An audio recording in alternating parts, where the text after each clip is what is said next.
যুক্তরাষ্ট্রের মধ্যে চলমান সংঘাতে এখনও স্থবির হরমুজ দিয়ে জাহাজ চলাচল। আটকে রয়েছে দুই পক্ষের মধ্যে আলোচনাও। ইতোমধ্যেই সোমবার শেষ হয়েছে সমঝোতা স্মারকের মেয়াদ। তবে এখন পর্যন্ত চুক্তির মেয়াদ বাড়ানোর বিষয়ে আগ্রহ দেখায়নি কোনো পক্ষই। এমন পরিস্থিতিতে উত্তেজনা কমাতে কূটনৈতিক আলোচনা চলমান রাখার আহ্বান জানিয়েছেন তুরস্কের প্রেসিডেন্ট রিসেপ তাইয়েপ এরদোয়ান।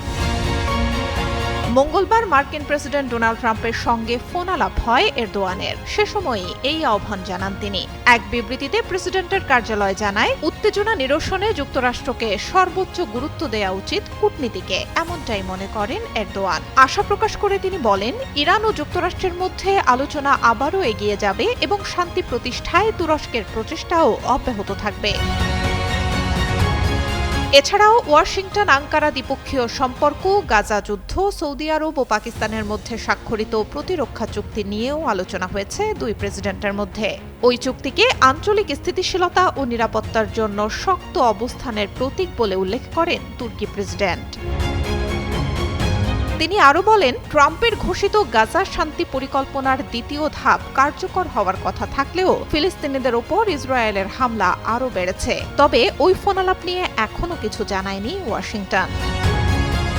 এই ফোনালাপের আগে ইরানের এক কর্মকর্তা জানিয়েছিলেন, শান্তি আলোচনা পুরোপুরি থমকে গেছে আর আক্রমণাত্মক সামরিক অবস্থানে যাওয়ার প্রস্তুতি নিচ্ছে ইরান। অন্যদিকে ওয়াশিংটনও যুদ্ধবিরতির মেয়াদ বাড়াতে রাজি নয়। এমন মন্তব্যের পরই ট্রাম্পের সঙ্গে কথা বলেন এরদোয়ান। শান্তি আলোচনা থমকে যাওয়ায় থেমে গেছে হরমুজ দিয়ে জাহাজ চলাচল স্বাভাবিক করার প্রচেষ্টাও। বিশ্বের এই গুরুত্বপূর্ণ জ্বালানি পরিবহন পথটি দ্রুত খুলে দেওয়ার আহ্বান জানিয়েছে তুরস্ক।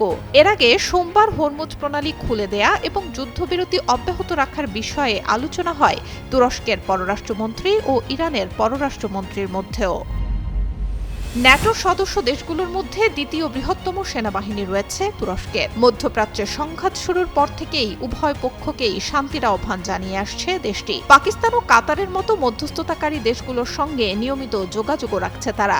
একদিকে ইরানের ওপর যুক্তরাষ্ট্র ও ইসরায়েলের হামলার সমালোচনা যেমন করছে দেশটি, অন্যদিকে নিন্দাও জানিয়েছে উপসাগরীয় দেশগুলোয় ইরানের হামলার। সুলতানা সুরমা, যুগান্তর নিউজ।